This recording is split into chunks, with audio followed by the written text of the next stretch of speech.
예레미야 하면 눈물이 떠오르는 선지자입니다. 예레미야의 소명 이야기를 보면 하나님이 예레미야를 영광스럽게 부르시는 장면이 나타납니다. 내가 너를 모태에서 짓기 전에 너를 알았고 내가 배에서 나오기 전에 너를 성별하였고 너를 여러 나라의 선지자로 세웠느니라 말씀을 하셨습니다. 그런데 예레미야의 첫 번째 대답이 무엇이었습니까? 슬프도소이다. 한탄을 합니다. 하나님 보세요. 저는 아이라서 말을 잘 못합니다. 겸손한 듯이 사양을 합니다. 그러나 하나님은 예레미야를 달래고 격려해서 예언자로 세우셨습니다. 하나님께서 예레미야에게 맡겨주신 말씀이 무엇이었습니까? 1장 9절에 보면 여호와께서 그의 손을 내밀어 내 입에 대시며 여호와께서 내게 이르시되 보라 내가 내 말을 내 입에 두었노라. 보라 내가 오늘 너를 여러 나라의 여러 왕국 위에 세워 내가 그것들을 뽑고 파괴하며 파멸하고 넘어뜨리며 건설하고 심게 하였느니라 하시니라. 예레미야에게 맡겨진 말씀은 두 가지로 나타납니다. 하나는 뽑고 파괴하고 파멸하며 넘어뜨리라는 심판의 메시지이고 또 하나는 건설하고 심게 하겠다는 회복의 메시지입니다. 다시 말하면 예루살렘이 멸망했다가 회복될 것이라는 메시지였습니다. 예레미야는 이 말씀의 대언자로 세움을 입은 것입니다. 이어서 하나님께서 예레미야에게 끓는 가마가 북쪽에서부터 기울어진 것을 보여주셨습니다. 심판의 도구로 바벨론을 사용하시겠다는 말씀입니다. 그래서 25장에서는 바벨론을 진노의 잔이라 비유를 했던 것입니다. 25장 9절에 보시면 보라 내가 북쪽 모든 종족과 내 종 바벨론의 왕 느부갓네살을 불러다가 이 땅과 그 주민과 사방 모든 나라를 쳐서 진멸하여 그들을 놀램과 비웃음거리가 되게 하여 땅으로 영원한 폐허가 되게 할 것이라 여호와의 말씀이니라. 예레미야의 말씀은 남왕국 유다의 멸망을 배경으로 하고 있습니다. 예레미야가 40년 동안이나 눈물로 호소하며 심판을 경고하였습니다. 유다의 왕이 5명이나 바뀌는 시대였습니다. 요시야, 여호아스, 여호야김, 여호야긴, 시드기야였습니다. 하나님께서 예레미야를 통해서 심판을 하시겠다는 이유가 무엇이었을까요? 1장부터 24장까지 남유다를 향한 하나님의 꾸짖음과 경고의 말씀이 중점적으로 나타납니다. 예레미야는 2장에서 과거 조상들의 광야 생활을 회상하면서 그들이 죄악으로 인해 하나님을 떠났다 하면서 너희들도 조상들과 같이 되었다고 말씀한 것입니다. 2장 11절에 내 백성이 두 가지 악을 행하였나니 곧 그들이 생수의 근원되는 나를 버린 것과 스스로 웅덩이를 판 것인데 그것은 그 물을 가두지 못할 터진 웅덩이들이니라. 예레미야는 하나님의 백성이 하나님이 아닌 다른 것, 우상과 이방 신들과 주변의 강대국을 의지하는 것, 이것을 터진 웅덩이라고 비유를 한 것입니다. 바로 이것이 간음이고 행음이라고 지적을 한 것입니다.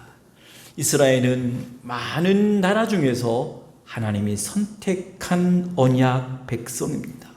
실제로 시내산에서 내가 너희들과 남편이 되었다고 하면서 하나님과 자기 백성의 관계를 결혼 관계로 비유를 하셨습니다.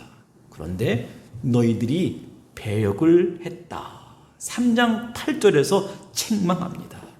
내게 배역한 이스라엘이 간음을 행하였으므로 내가 그를 내쫓고 그에게 이혼서까지 주었으되 그의 반역한 자매 유다가 두려워 아니하고 자기도 가서 행음함을 내가 보았노라.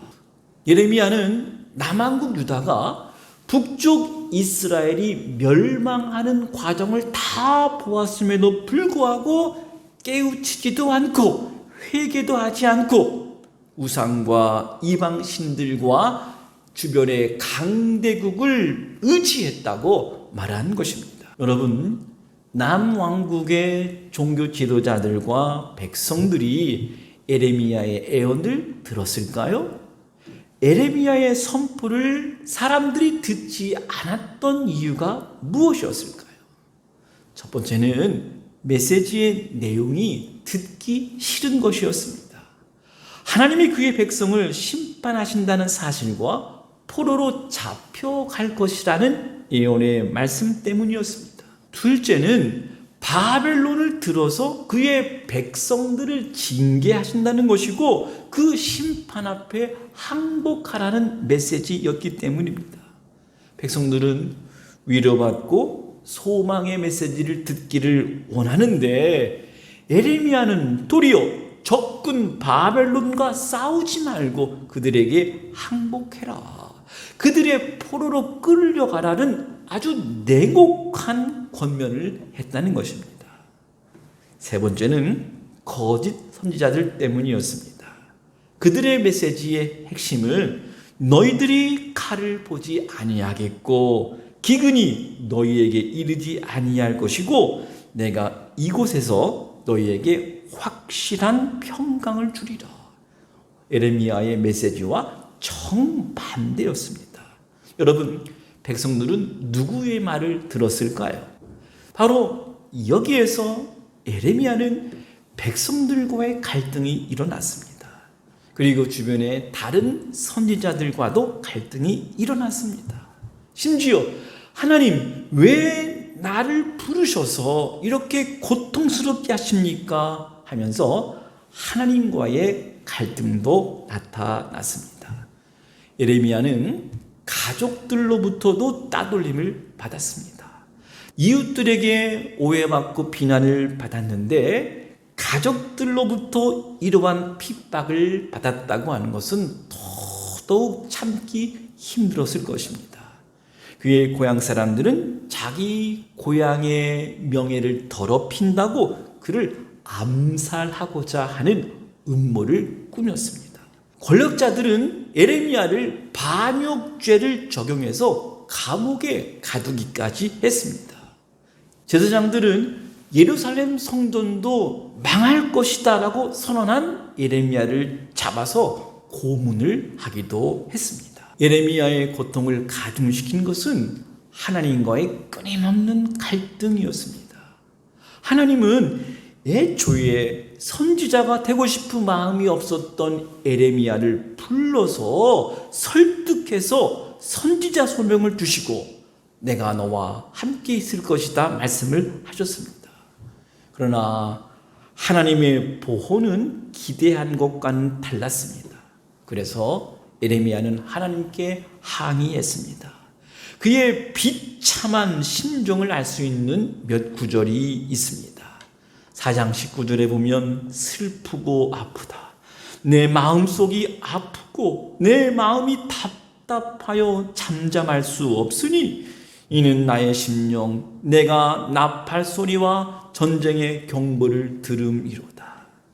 20장 7절 말씀을 보시면 여호와여 주께서 나를 권유하심으로 내가 그 권유를 받았사오며 주께서 나보다 강하사 이기셨으므로 내가 조롱거리가 되니 사람마다 종일토록 나를 조롱하나이다.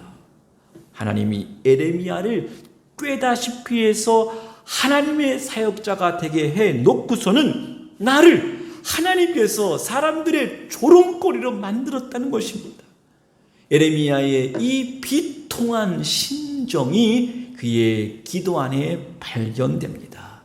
15장 17절의 기도를 보시면 내가 기뻐하는 자의 모임 가운데 앉지 아니하며 즐거워하지도 아니하고 주의 손에 붙들려 홀로 앉았사오니 이는 주께서 분노로 내게 채우셨음이니이다.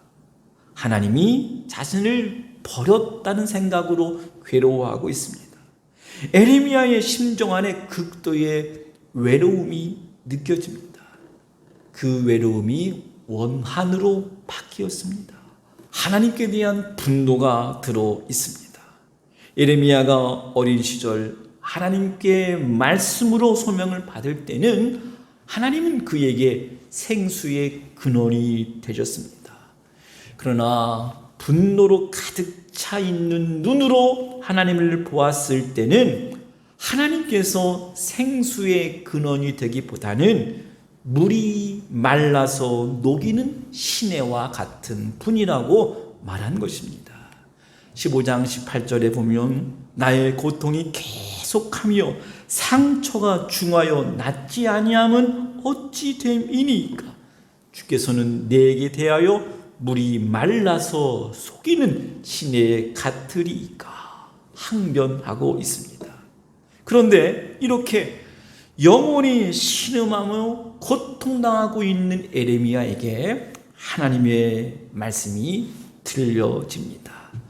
에레미야가 슬픔과 고통으로 사람들에게 비난받고 따돌림 당하고 극도의 외로운 가운데 있을 때 하나님께서 에레미야에게 들려주신 말씀이 있습니다. 어떤 하나님의 위로가 필요했을까요? 15장 19절 말씀을 보시면 여호와께서 이와 같이 말씀하시되 내가 만일 돌아오면 내가 너를 다시 이끌어 내 앞에 세울 것이며 내가 만일 헛된 것을 버리고 말한다면 너는 나의 입이 될 것이라. 그들은 내게로 돌아오려니와 너는 그들에게로 돌아가지 말지니라 말씀하십니다. 우리의 심정으로 이해하기 어려운 말씀입니다. 영혼이 병들어서 상처투성이가 된 에레미야에게 오히려 하나님은 회개하라고 말씀하신 것입니다. 에레미야야, 나는 너의 마음에 쓰디쓴 고통을 안다. 너의 두려움과 너의 외로움과 나에 대한 분노를 내가 안다. 그러나 너는 그것에 파묻혀 있지 말고 너 스스로 돌아서라. 내가 만일 돌아오면 내가 만일 헛된 것을 버리고 말한다면 회개의 메시지로 에레미야에게 다가오신 것입니다. 하나님의 약속을 기다리지 못한 조급함, 동족에 대한 원한, 그리고 자기 연민에 빠져있는 마음, 이러한 불신앙으로 틀어진 마음을 하나님께서 에레미야에게 내가 돌아오면 내가 헛된 것을 버리고 말한다면 하나님께서 이렇게 회개를 요청을 하신 것입니다. 심지어 사람들에게까지 찾아가지 말라 하였습니다. 진정 너를 위로할 자는 사람이 아니다 말씀한 것입니다. 고요하게 기도하고 있는 에레미야에게 하나님이 다시 말씀하십니다. 15장 20절 말씀을 보시면 내가 너로 이 백성 앞에 견고한 놋 성벽이 되게 하리니 그들이 너를 칠지라도 이기지 못할 것은 내가 너와 함께하여 너를 구하여 건짐이라 여호와의 말씀이니라.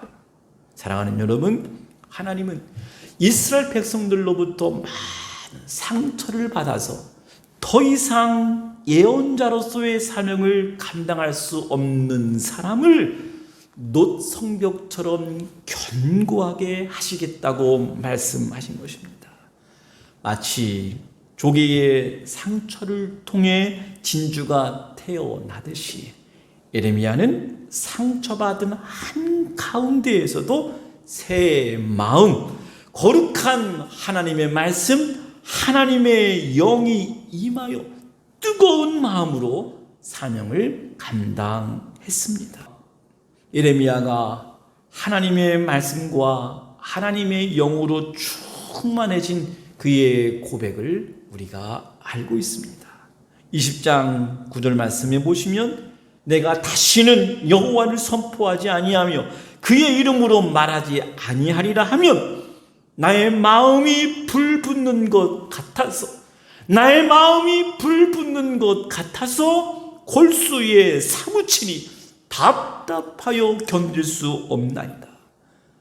예레미야는 조국의 운명이 파괴되는 모습을 보면서 깊은 인간 마음의 부패한 본성을 깨닫게 되었습니다.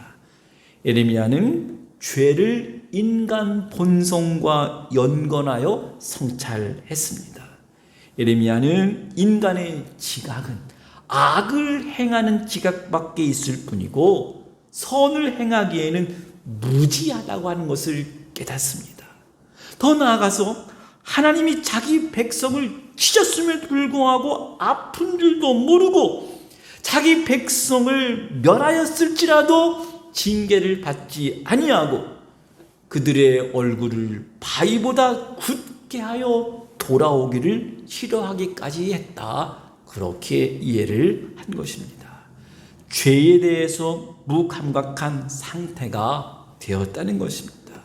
한마디로 내 백성은 후제 불능임을 깨닫게 된 것입니다. 하나님이 선택한 자기 백성에게 거룩한 율법을 주셨지만 율법을 지키지 아니하고 우상과 이방 신들을 더 흠모하는 자가 되었다는 것입니다. 예레미야는 그 본성을 비유적으로 표현을 하였습니다.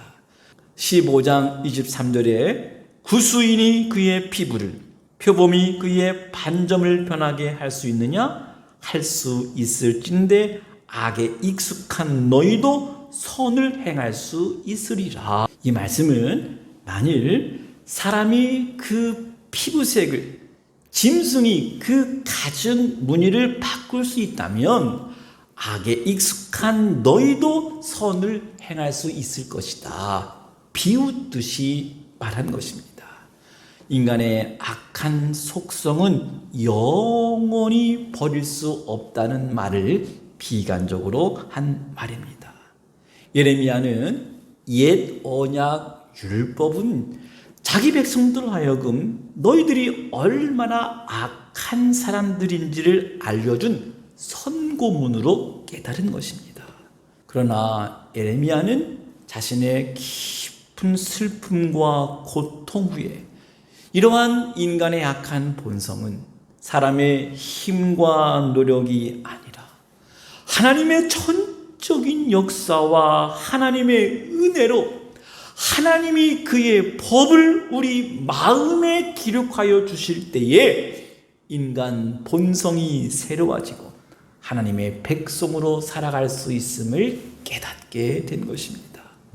예레미야는 우리의 죄가 용서받을 수 있다는 것을 깨닫고 새 언약의 말씀을 약속하시는 하나님의 진심을 전해 주셨습니다. 31장 31절의 말씀, 여호와의 말씀이니라. 보라, 날이 이르리니 내가 이스라엘 집과 유다 집에 새 언약을 맺으리라. 이 언약은 내가 그들의 조상들의 손을 잡고 애굽 땅에서 인도하여 내던 날에 맺은 것과 같지 아니할 것은 내가 그들의 남편이 되었어도 그들이 내 언약을 깨뜨렸습니다. 여호와의 말씀이니라. 새 언약의 핵심이 무엇입니까?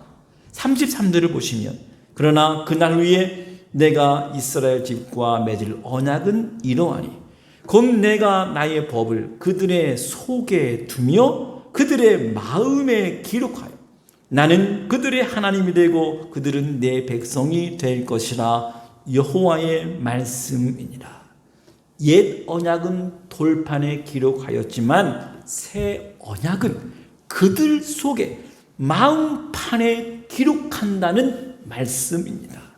마음판에 새겨진 그 언약의 말씀을 통해 자기 백성을 인도하신다는 것입니다. 34절 말씀, 내가 그들의 악행을 사하고 다시는 그 죄를 기억하지 아니하리라 여호와의 말씀이니라. 죄 사함의 약속입니다. 하나님은 이 말씀을 시내산에서 모세를 통해 돌판에 주어졌던 옛 언약을 뛰어넘어서 이제 그의 백성들의 마음속에 새로운 법을 주시겠다고 약속하신 것입니다. 옛 언약은 정죄하고 심판하는 언약이었다면 새 언약은 용서하심으로 회복하시고 구원하시겠다는 언약입니다. 이 언약은 훗날 예수 그리스도의 사랑과 은혜를 예표하는 말씀이었습니다. 성령의 시대가 올 것이라고 하는 매우 의미심장한 암시가 있는 말씀입니다. 에레미야의 입을 통해서 예언된 것입니다. 그러므로 이 새 언약은, 이 자는 내 피로 세우는 새 언약이니 곧 너희를 위하여 붙는 것이라 말씀하셨던 예수 그리스도의 십자가, 그 보혈의 능력 안에서 온전히 성취된 것입니다. 하나님께서는 에레미야를 부르실 때 뽑고 파괴하며 파멸하며 넘어뜨린 후에 남은 자들을 통해서 건설하여 심으시겠다고 말씀하셨습니다. 철저하게 심판하시는 가운데에서도 한 줄기 소망의 말씀을 전해 주신 것입니다. 하나님은 나 여호와가 이같이 말하노라. 바벨론에서 70년이 차면 내가 너희를 권고하고 나의 선한 말을 너희에게 실행하여 너희를 이곳으로 돌아오게 하리라. 회복의 약속의 말씀을 해 주셨습니다. 하나님은 에레미야에게 약속하신 대로 70년이 지난 후에 자기 백성을 예루살렘으로 돌아오게 하셔서 그 약속을 이루셨습니다. 뿐만 아니라 에레미야서에서 죄와 죽음과 고통 가운데 있는 모든 인생들에게 마음에 새겨진 새 언약을 주셨습니다. 그 약속대로 하나님의 아들 예수 그리스도를 보내주셔서 모든 구속의 사역을 다 완성하셨습니다.